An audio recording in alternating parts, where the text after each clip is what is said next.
Hello everyone, this is a follow-up video to the last video.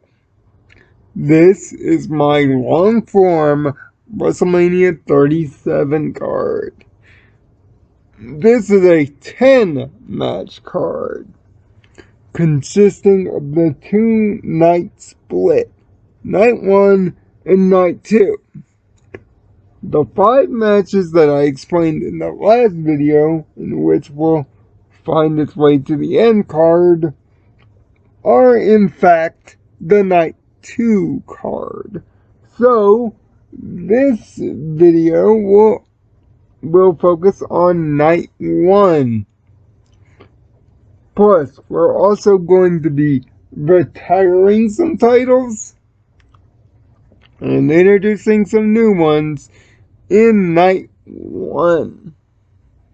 So, here's your long-form card. I will be reiterating the 5 matches from the last video here too, just to give you a quick refresher on things. Night 1 should be for what you would consider undercard matches, with some big major pay-per-view setup matches. And it is also my philosophy that at least 2 of these matches should lead directly into Night 2. You'll see what I mean here in a second. Mainly the championship Scramble match at the end of Night 2 in the previous video, in which I had Roman Reigns unify the titles. But how does a couple of superstars get there? Well, that's for Night 1 to figure out. But to start Night 1, we start with the finale of not only the 24/7 championship, but the finale of R-Truth's character. R-Truth's character has been this kind of dim-witted fool for the last 6 years in WWE, and it's time for that character and the title in which he holds so dear to be retired. And this is a good way to introduce the world to Raymond James Stadium and start the pirate motif in a funny and entertaining way with a 24/7 title hardcore championship scramble. In this scramble, all your previous holders of the 24/7 title will take one last attempt to take away R-Truth's precious baby. Drew Gulak, Akira Tozawa, among others, and even some new faces thrown in for kicks and giggles. Even Ricochet, who's been so downtrodden about losing matches, sees this as his one last chance to do anything relevant. So he's in here too. And just like a typical 24/7 skit, the action is fast, furious, and crazy. But most importantly, from R-Truth's point of view, here comes about him changing into a multitude of disguises, most of which he's used, all hiding spots and other things. Even fearing the return of little Jimmy to take his belt too. On all, this leads into the stadium proper, in which he starts going through the stands, making sure to wear a mask during this, and a funny nod to social distancing, while ducking fans and other wrestlers alike. But he ends up where the actual pirate ship for the Buccaneers ends up. Now, in a previous bit of promo before the show during the WrestleMania kickoff show, which is all match setup. There is no actual matches during my kickoff shows because that's really a waste here. But during this promo, he mentions that he's sick and tired of all the stress of carrying around the 24/7 championship, and he just wants to be over and done. Tonight, he declares, will be the last time his baby will be up for grabs. In a nod to pop culture as well as the pirate theme, he equates the 24/7 title to One Piece, the legendary treasure of the pirates for you anime fans. He calls the 24/7 title his One Piece, and he's Gold Roger. And he dares the WWE roster to go and find it and take it from him. This links directly into the pirate theme of the last two WrestleManias altogether, and links to the overall theme of the night. But back to the pirate ship. He finds his way to the pirate ship, which is an actual pirate ship apparatus that the Tampa Bay Buccaneers use during the football games. Every time the Buccaneers score a touchdown, the cannons are fired in the equivalent points. 6 cannon fires for 6 points and 1 for the extra point. It's a neat little backstage effect, and for this, we're actually going to use it. R-Truth hides the 24/7 title in a treasure chest, quite appropriately, and starts climbing the mast, thinking that no one will be able to pin him up here. But in the process of climbing the mast, he bumps his head really hard, knocking himself out and onto the floor. But when he comes to, right before somebody's going to pin him, he comes to as a different wrestler. Back to Ron Killings from TNA. Gone is the goofy idiot savant character, and in is a serious wrestler with the ability to win. He fights off some of the 24/7 contenders, only, however, to lose out in the end. But with his character restored, he tries one last thing to protect his legacy as 24/7 champion. He loads the belt itself into one of the cannons. And thanks to one of the wrestlers, mainly Drew Gulak, the cannon fires, destroying the 24/7 title completely. That is, all except, ironically, for One Piece. That ends up falling into the lap of a tired, exhausted, but victorious R-Truth. He's your last 24/7 title holder.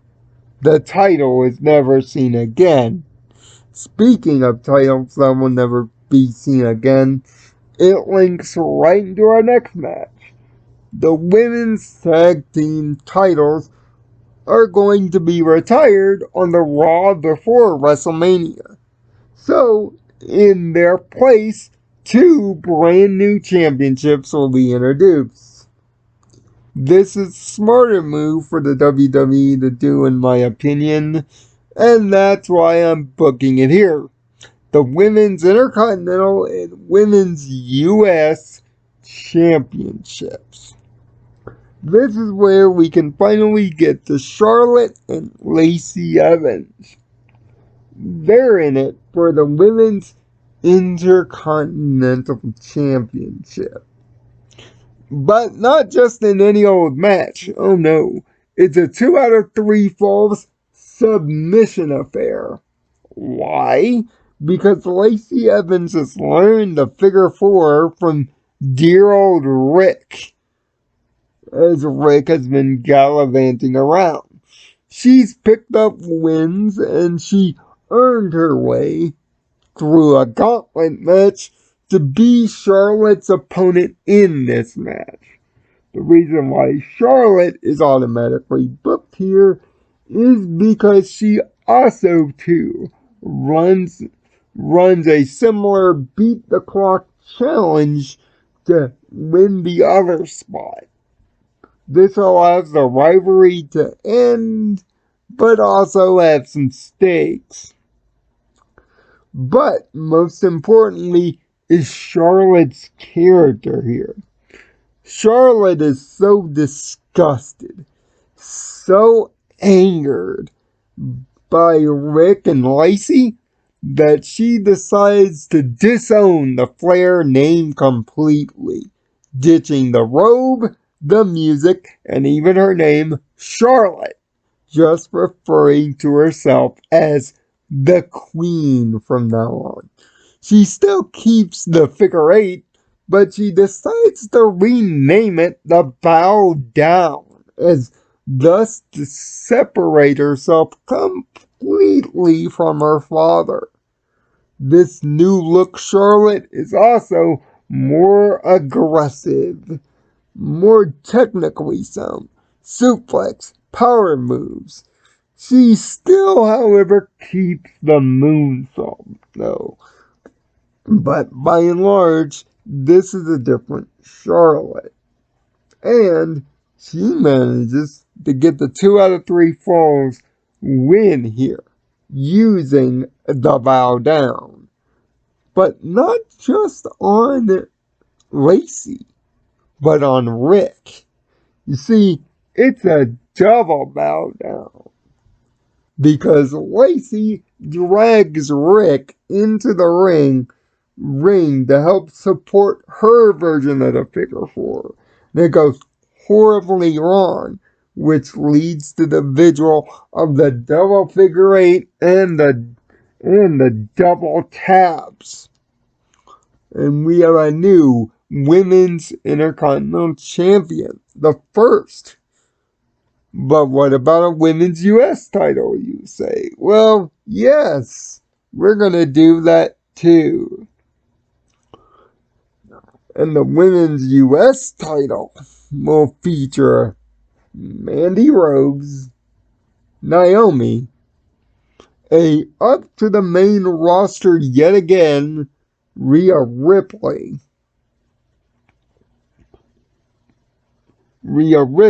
And yes, will also include Sonya Deville in this mix. Now, originally when I thought off air of this match, Sonya Deville wasn't originally booked in it. But in this case, we're going to throw her in to bring up her old rivalry with Mandy. Having Naomi there bring the bloodline into the storyline, and having Io Shirai in this four-way will add some NXT blood. Now, keep in mind, both of these titles will split between all brands, including NXT. Thus, with the merger of the women's titles happening in night 2, will make one cohesive women's division. Now, the women's tag team titles final winners are the Riot Squad. Now, if we want to bring back the titles, we'll bring them back when the women's division is concrete, with a lot more feuds and a lot more stuff for teams to do. But in the end, a new champion is crowned. It's not Naomi, but rather Sonya Deville, taking the women's US strap home.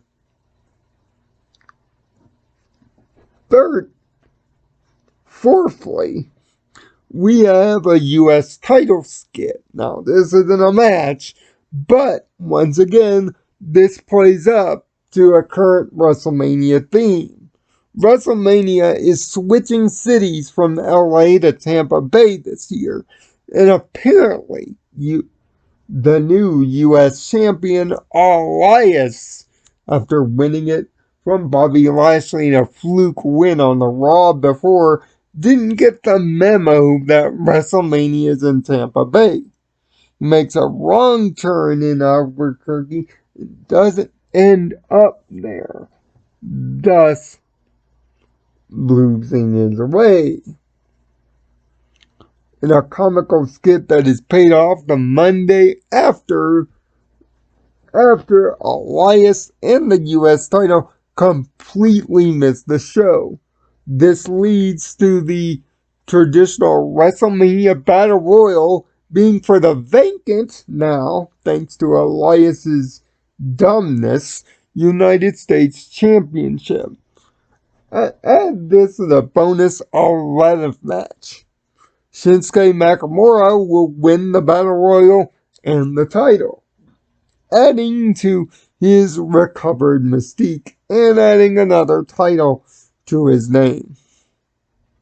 And it also gives Elias someone to feud other than Jeff Hardy as of late. But the last match of night one is the most important match of night one. It's a one-on-one affair between Bobby Lashley and Brock Lesnar. Yes, I'm booking it. What are the stakes? The winner gets into the championship scramble as the 10th and final man in the 10-man scramble. This also acts as a fulfillment of a contract for Bobby Lashley, as well as a dream matchup. These two hit hard and heavy, and the match ends up being a relatively quick one at only 6 minutes, but thanks to one F5 in which Brock Lesnar will overpower himself out of the Hurt Lock directly into the F5 for the dub. Brock Lesnar will take the final spot in the championship scramble at the end of the night. Just to reiterate, the championship scramble main event at the end of night 2, also referred to in video 1 for my short card, also consists of Adam Cole, Keith Lee, Drew McIntyre, our current WWE champion, Roman Reigns, who is superb, said Brock Lesnar, winning it from the Scramble, Kevin Owens, who got his way in, Jey Uso, who after beating Big E, decided to get slotted in to keep Big E out of the match, and the aforementioned Daniel Bryan. Now, as for night 2, you have the Buried Alive with Fire match between Randy Orton and Bray Wyatt from the previous video. You have the Big E Jey Uso affair. You have the Women's Unification Fatal 4-Way, and you have the Tag Team Title Unification 6-Man Ladder. If you're wondering where The Miz is, if you like these kinds of videos, I can do a post WrestleMania 37 booking that will involve The Miz, as well as John Morrison. That is, if you want it. So, in summation, here's your 10-match card. 24/7 Championship Scramble. Scramble for the 24/7 title. Its last match. The debut matches of the Women's US and Women's Intercontinental matches. Featuring Lacey Evans versus the Queen, formerly Charlotte Flair.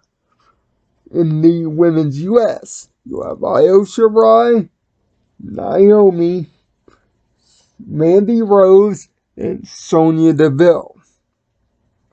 You also have, as an 11th bonus match, the WrestleMania Battle Royal for a vacated United States Championship affair.